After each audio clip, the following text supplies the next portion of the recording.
So lots of activity in this market. Lots of activity in this market. This market is going wild. Okay. So what is really going on? Let me explain to you what's going on. Uh, Essentially, what we have is we have several items going on at the same time that's making the market basically a new story is being rewritten. And what is that story? Well, let me explain to you what's going on. So tomorrow is Friday, and Friday we are waiting for the unemployment numbers to come out. There we're going to find out whether or not we have a recession on our way. Or, as the Fed is saying, do not worry yourselves. Everything is going to be fine because I've lowered the rates. Inflation is under control, which it kind of is right now. And we're going to have a soft landing. Why? Because look at the numbers, look at the GDP numbers, look at the unemployment. Yeah, I know it's a little hot. It went from 3 to 4, but it's not a big deal. Therefore, because I've lowered the rates and we don't have a recession, therefore, we have a bull market. What else is there to say, right? This is fantastic. Except now, added to the story, yes, there was the election that's creating some uncertainty, but we have known about the election for a while, so that's baked into the market. Remember what I told you? You need to understand where the market is going. You need to understand your investment, and you need to understand how your investment is performing. But right now, let's focus on the market. The issue that is new now is the fact that we have a potential problem in the Middle East. Not so much the war, but the fact that oil might be impacted. If oil is impacted, that will impact inflation, which are back with the Fed. Hold on, stay with me.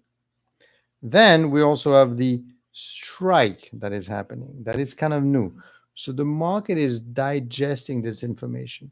As you could see when you look at the SPY, it hasn't gone anywhere. So if you're going to put some trade on the SPY, be careful, because even if you put some options or put options or call options, there is not that much volatility in there. So, and why? Because the market wants to go up, but it wants to be guaranteed that we're going to have a lower rates, which the Fed kind of said that take it easy, we'll lower it, but we're not going to lower it that much.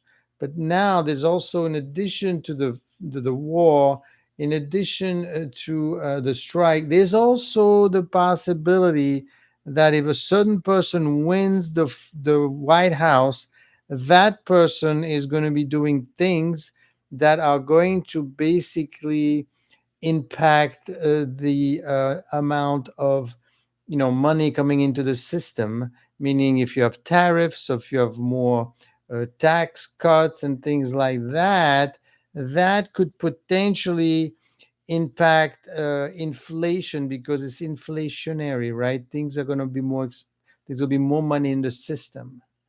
So if that happens in a big kind of way, then we are going to need to worry about inflation all over again. It's a kind of a secondary story, but it's not the main story. So that's kind of the market that we're in right now. So does it mean we're going to have a stock market crash?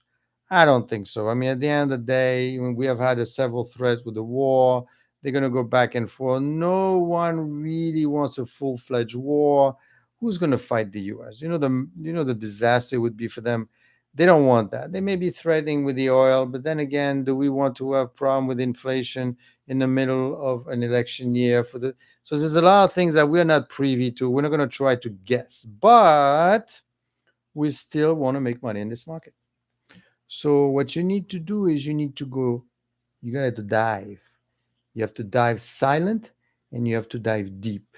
That means that you're going to need to look at volatility, volatile names. You got to go for Tesla. I mean,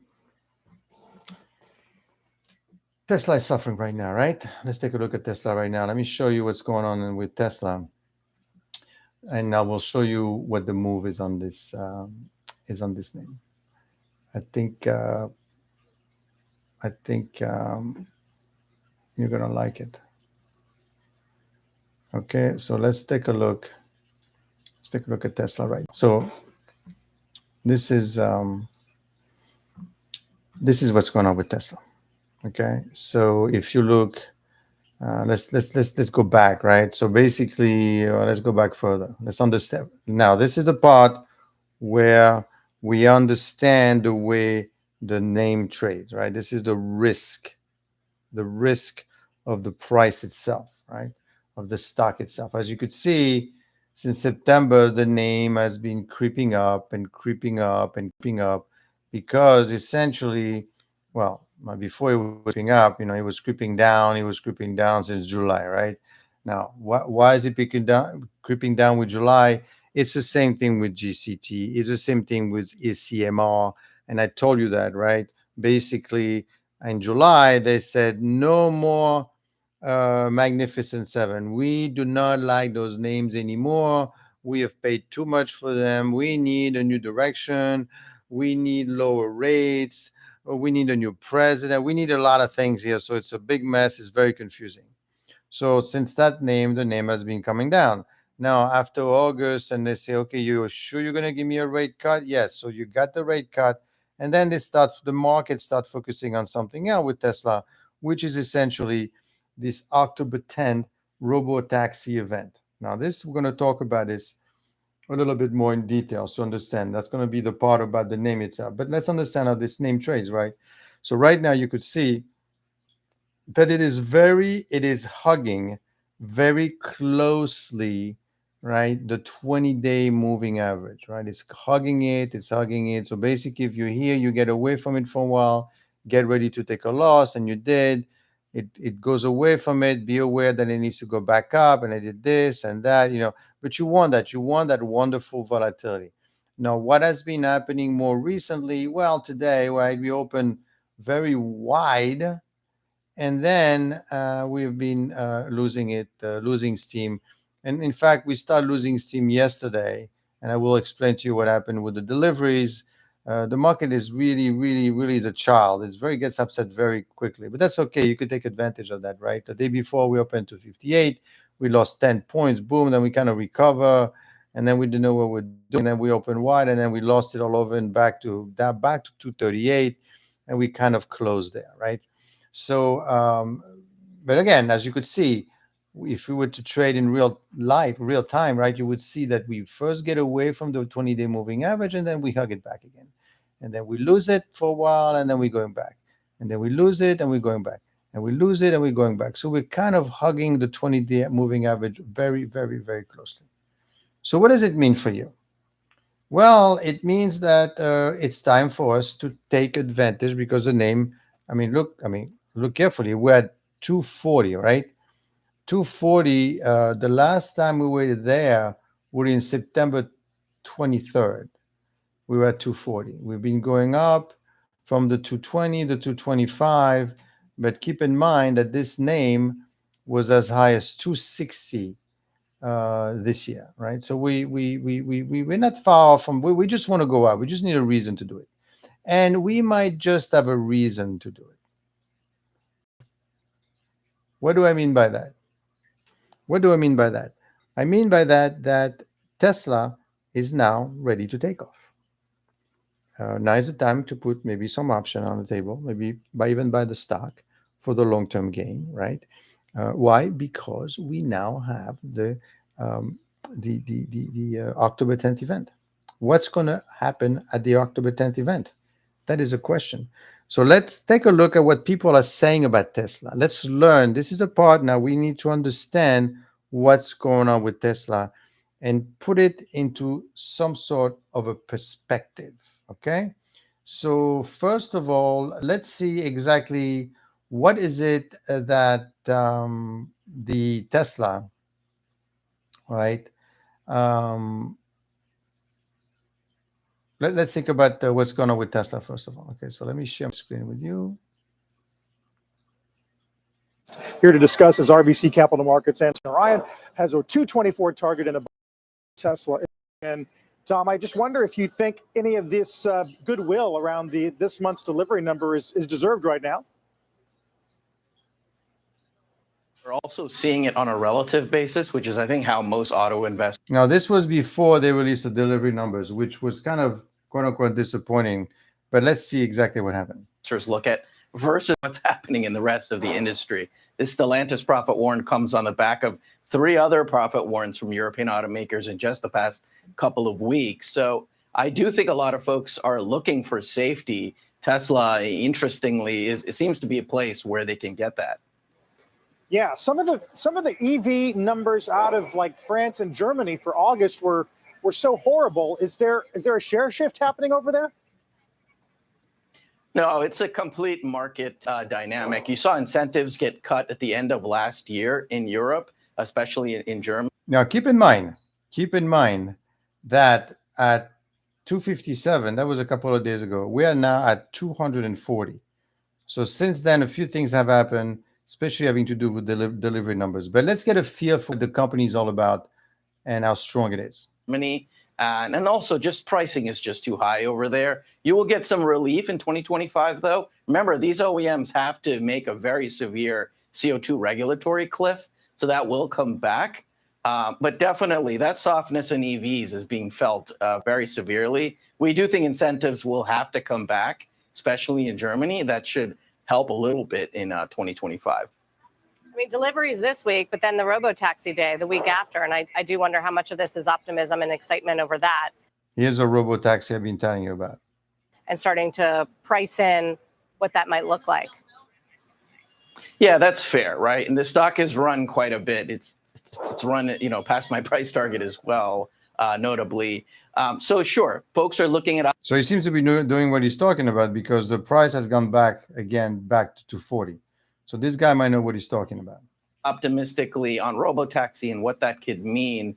But that said, in the backdrop of what's happening in overall autos, I still think it makes sense to still be constructive there. And recall what's happening in Europe, for example, next year, that regulatory cliff. Guess who these OEMs in Europe are going to be buying credits from? Tesla. So I think a lot of folks look past where the price is, the share price is, and looking more towards sentiment and the narrative. The narrative is autonomy. So what we're saying is, don't look at the price of the stock. Look at the romance around the stock. Think about what this thing is going to be doing. Remember when you used to think about NVIDIA and you say, oh my God, this is all about the future. This is all about AI. Well, this is what you need to think about when you think about Tesla. Tesla is the future. Don't look at it as a car company. I'm going to show you a video after. You're going to see it's amazing, right?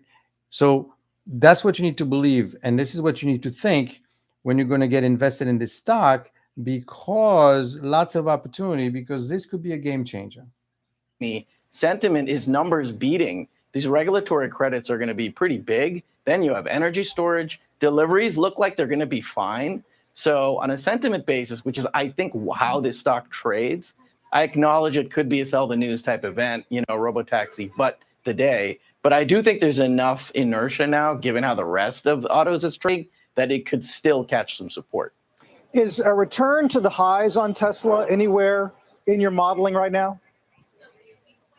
Yeah, I mean, look, my modeling is very conservative. I don't include any optimists, which is, by the way, coming up a lot in questions. Folks are starting to look at that. My robotaxi numbers, I think, are quite conservative, 400 billion of value. I think this could expand autos well beyond the 2.7 trillion level. So the upside is significantly higher than where my price target is. So we're thinking of adding 400 billion in market cap. Now, remember, the market cap for this company is around 768 billion. Okay, that's significant. It is. And definitely you could make a case, obviously, for where the stock is trading. But again, I don't think folks are doing the math on DCFs on this name, right? They're looking at catalyst near term. What do you mean by doing the name on DCF? Is that they're not looking at the future cash flow, the discounted cash flow, the future cash flow, this name, and then thinking, well, if I do a discounted cash flow, how much is the company worth today? It's probably not going to DCF at $257, probably not at $240, because when you do DCF, you're thinking about how much money you're going to make, and then you assign a discount rate. And this discount is extremely difficult to evaluate in finance, right? So what we're thinking is, you know what? I like the stock. This is great. I'm falling in love with it. I'm just going to buy it. I don't care about it, because don't forget also the P ratio on this name is 67 right now. And that's pretty high when you consider that the market is around 25, 30. And there are several. And I do think folks will continue to be excited on the back of the robotaxi event. Now, the robotaxi event, basically, what that's going to mean is that we are going to introduce the robotaxi, and basically it's a car that drives itself. That's one thing, right? Then he's also going to introduce a new, cheaper car, potentially, so that's more money. And then, because, I mean, I don't know if you own a Tesla or not, but very often they will release updates on the Tesla to, for example, when they'll have when you make a signal light to the left, you're going to see the car behind you in the back. You have to watch all of them at the same time. It's like a phone that you update, really. I mean, it's an incredible piece of equipment. But this update is going to also impact existing Tesla owner, making the car even more valuable, because maybe a certain features that they're adding, maybe if it drives even better by itself. So that there's going to be several enhancements. And then, of course, don't forget, when we're saying AI, Tesla might be the biggest AI company out there in terms of its usage. I mean, I know that NVIDIA built the chips, but NVIDIA is using it. Have you seen those robots? How do you think a Tesla drives around at night? Right? It's all AI. It's guessing shapes. It's understanding shapes to see where you're going. So let me show you a very neat video that really shows you what the car actually does, which I think is very nice indeed.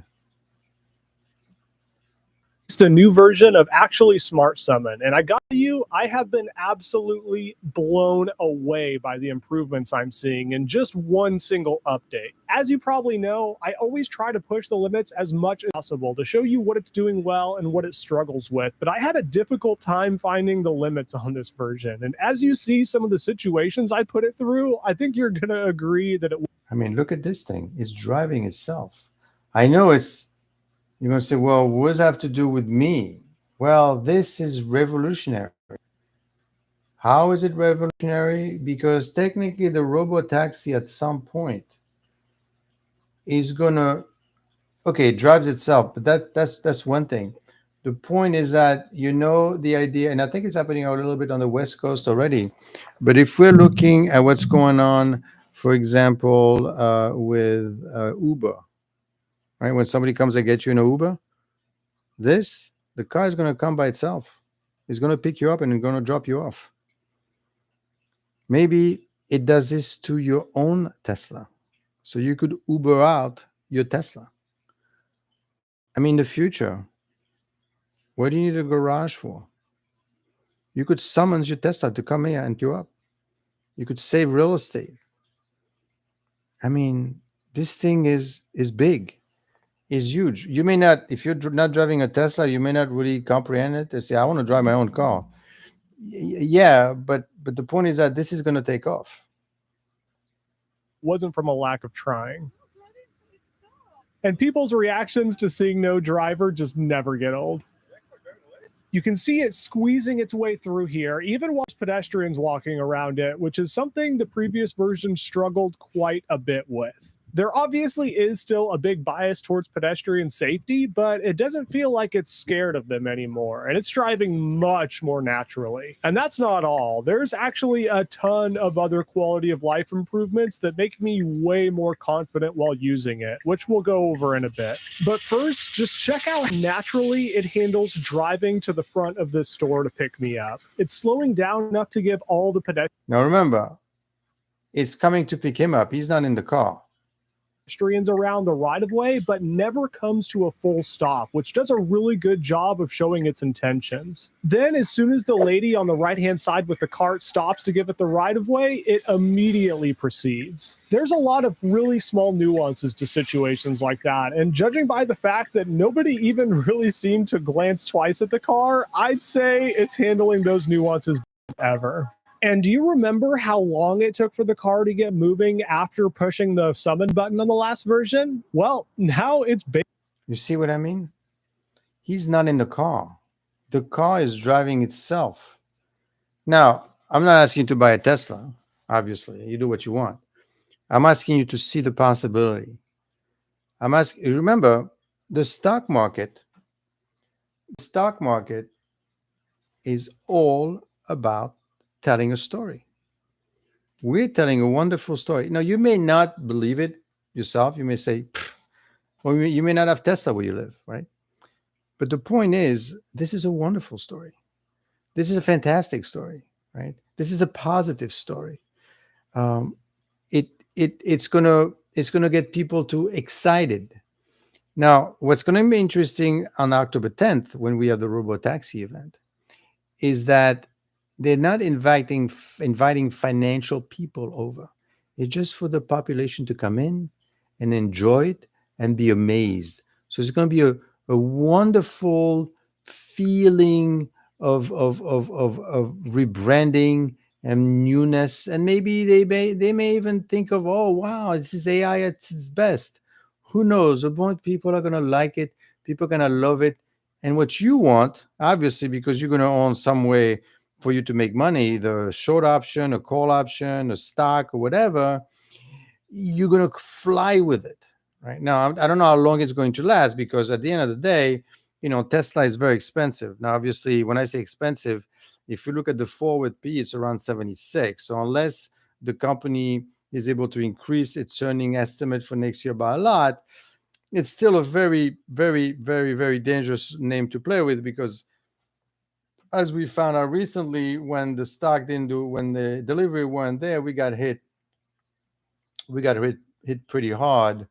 And we got hit. I'm going to show you the video where basically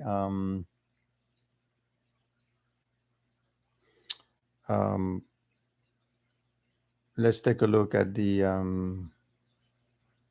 here we go, right here.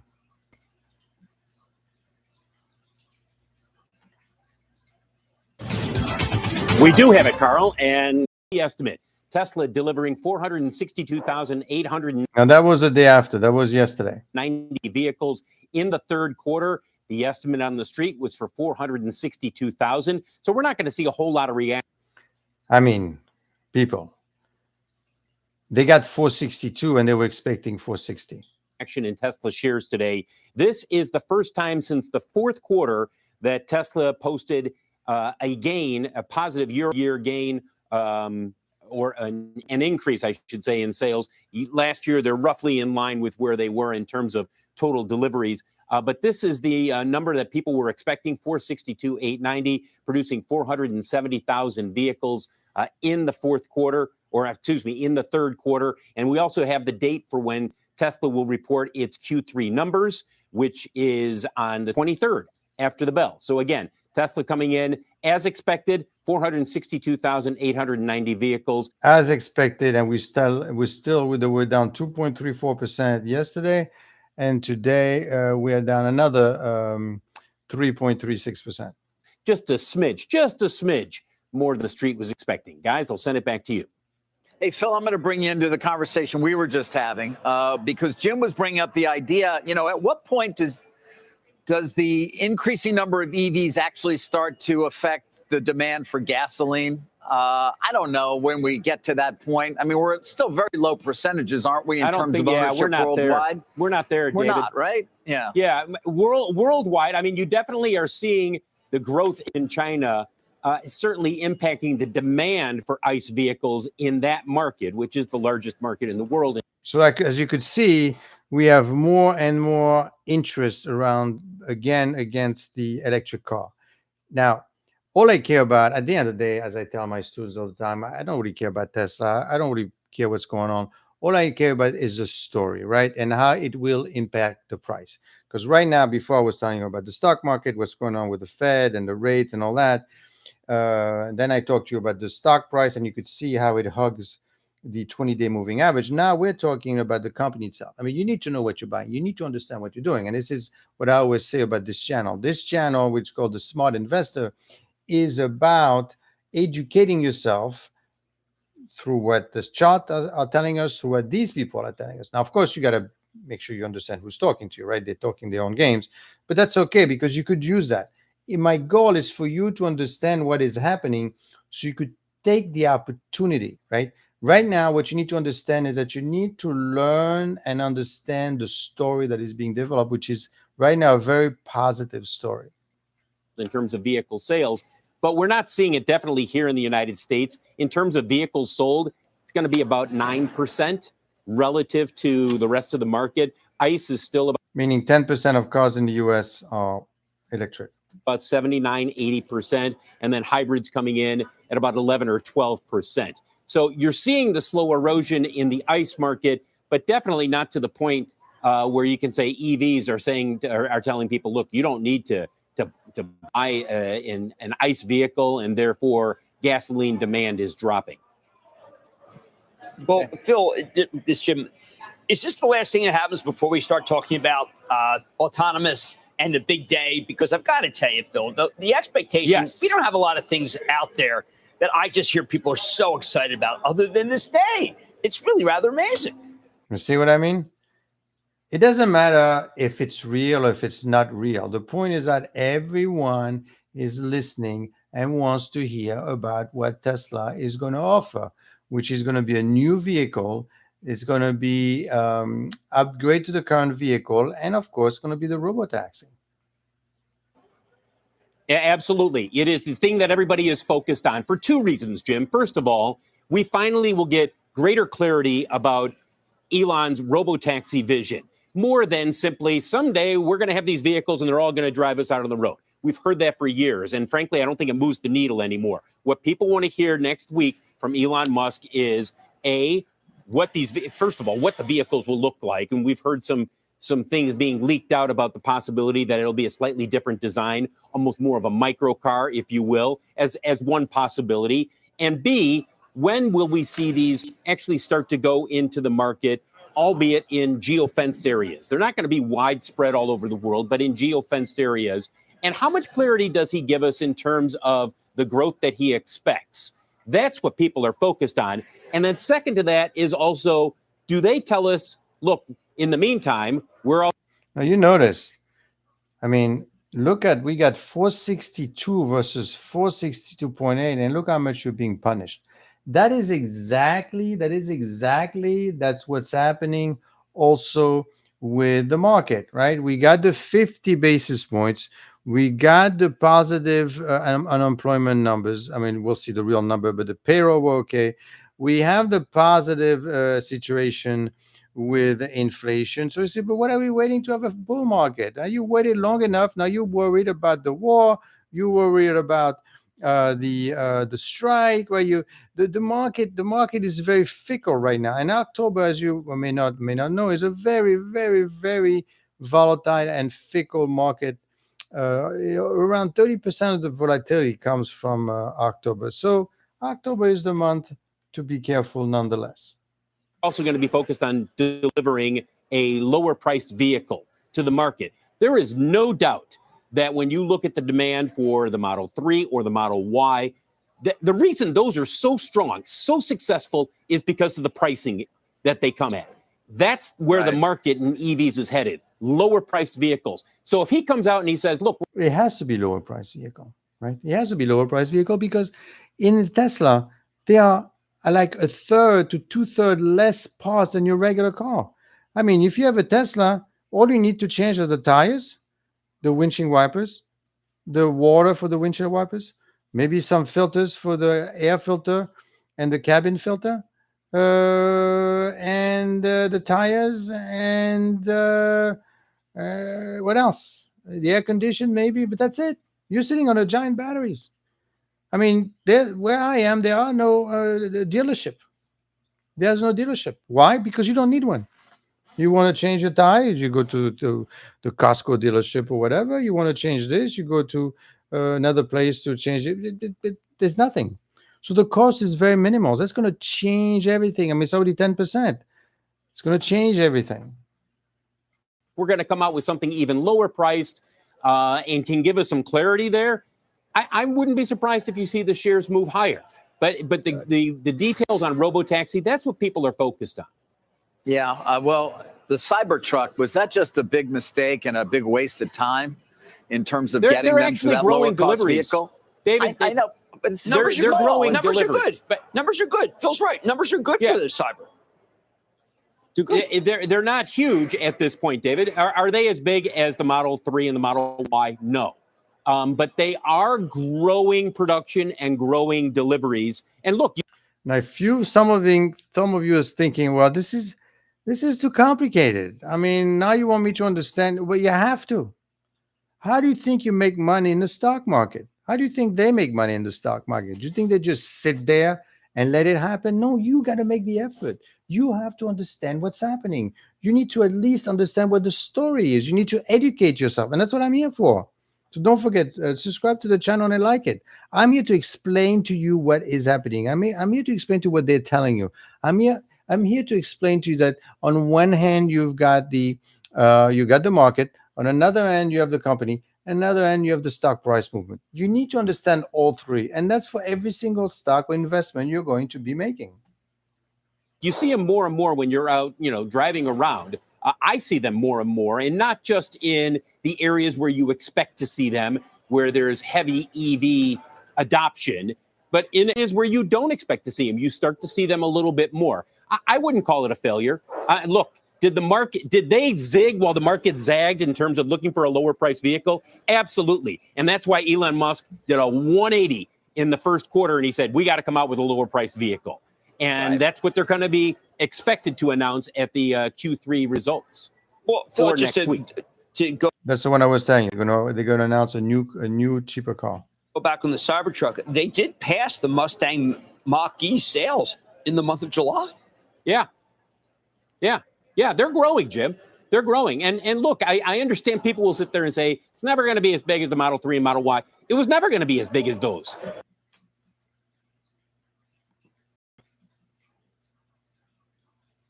That's fantastic. That's exactly what you want. You want people to talk about it. You want people to wonder what's going on. You want people to be uncertain, but you don't want everyone to be uncertain and everyone to talk about it, because you want to be the first one in there. You want to be the one that's looking at the stock price dropping, as we've seen, and say, you know what? This is the time for me. Of course, you got to have some backup, right? What is a backup that you have? Well, first of all, I will share some financials with you, but the company, is a pretty solid company. Okay. They also have a fantastic lineup of products. Now, I know everybody's competing with them. They're just catching up. Now, as everyone is catching up with them with the electric car, boom, he's going robotaxi, right? What you may not realize, he's also getting pretty big with the robots themselves. Okay, so watch out for that as well. So this is kind of like the Nvidia, right? But with auto, it's not even an auto company anymore. This thing is totally different. The point is that when this happens, when we have the announcement next week, right? It's going to be live. You're going to see what's going on. You're going to see lots of excitement. Now, what is it that's going to happen next week? Let's see. Right? Of self-driving cars with a robotaxi. A car that's got no steering wheels nor pedals, but drives an incredibly smart way. With an expected range of 300 miles to charge and only a half hour to charge it to 80%, this is the dream of every tech-loving consumer. And not only that, the rumors about the appearance of a cheap electric car model launched at the same time of this event are also getting us all riled up. So, how will Elon shock us in this launch event? How special is the event in October? Tesla's gearing up for a big moment with the launch of Robotaxi at the Warner Brothers Studios in Burbank. As you could see, the story is we're hyping it up. We're hyping it up, right? So you could bet that the stock is going to be something. And today is only the third. So you have Friday the fourth. Okay, we're closed the fifth and the second. Then you have the seventh, the eighth, the ninth. You have 4 more days of pumped up expectations. Bank on October 10th. Invites are sent out with a catchy title, We Robot. It's clear Tesla is about to take a serious leap toward the future of autonomous vehicles. Originally planned for August 8th, the event got pushed back because Elon, being the perfectionist that he is, wanted to tweak the design a bit. Now the anticipation is higher than ever. These invites went out on Wednesday just after 5 Eastern time. And here's the kicker. You got to be 21 to attend, and seats are limited. Talk about exclusive. The keynote starts at 7 p.m., and this isn't just another product showcase. This is Tesla moving the needle towards changing how we think about transportation entirely now with a robotaxi service. Tesla is aiming to be king of the autonomous vehicle hill, and robotaxi is the crown jewel. Okay, so that's what's expecting to us, right? That's what's going to happen next week. That is where the action is going to be. Now, the stock ended up at $240 today. Okay, $240 is a pretty nifty area, and I think there's more to go. I think there's more to go with this company, and I'm quite positive that it's going to be a great event. And between now and then, I would expect lots and lots of volatility in the stock, up or down, but there's a possibility to make some money. I myself will probably take a look at a couple of options, some puts, some calls, right? Because basically you want to play both sides of the street. Okay. So with that in mind, keep in mind Tesla, keep in mind October 10th, look at tomorrow's stock price, look at some volatility. And remember what I told you, it's going to go up, it's going to go down, it's going to go up, it's going to go down. And you're going to be able to make some money during that process. And I think that next week, should be a very interesting week. So obviously, educate yourself, understand what's happening, but most importantly, realize that the stock market stories right now is changing, right? So when a story is, and obviously we're getting close to November, right? And November now they're wondering, who's going to be in the White House? If somebody's in the White House, is going to be spending a bunch of money to make a bunch of people happy, and it's going to be cutting taxes in order for us to not to have to pay too many taxes, but that's going to impact the national debt. So at the end of the day, I think this is going to be fine, and you should be able to make some money on Tesla. There's no reason why not, and I don't think we're going to have a stock market crash. What I'm worried about is that you got a new person in the White House, and then the story is going to turn to the national debt, right? Because they promise you lots of things, right? Both Kamala and Trump are saying, I'm going to do this, I'm going to do that. But frankly, at the end of the day, they're not kings and queens, right? They're going to have voted. They may not be able to vote anything. And these things that they're promising, they may not be able to put it through, which is fine, quite frankly, for the stock market, because the stock market wants the status quo, so nothing changes, right?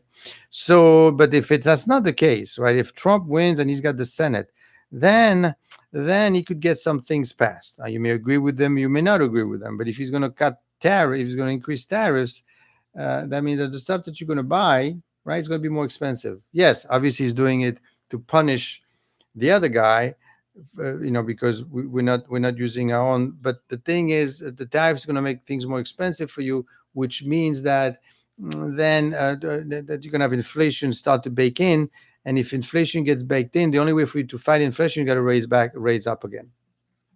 Now, of course, the problem that you're going to have is that you also have a potential, I'm not saying an actual, a potential recession on its way, because it takes 10 quarters for any rates to work itself through the system.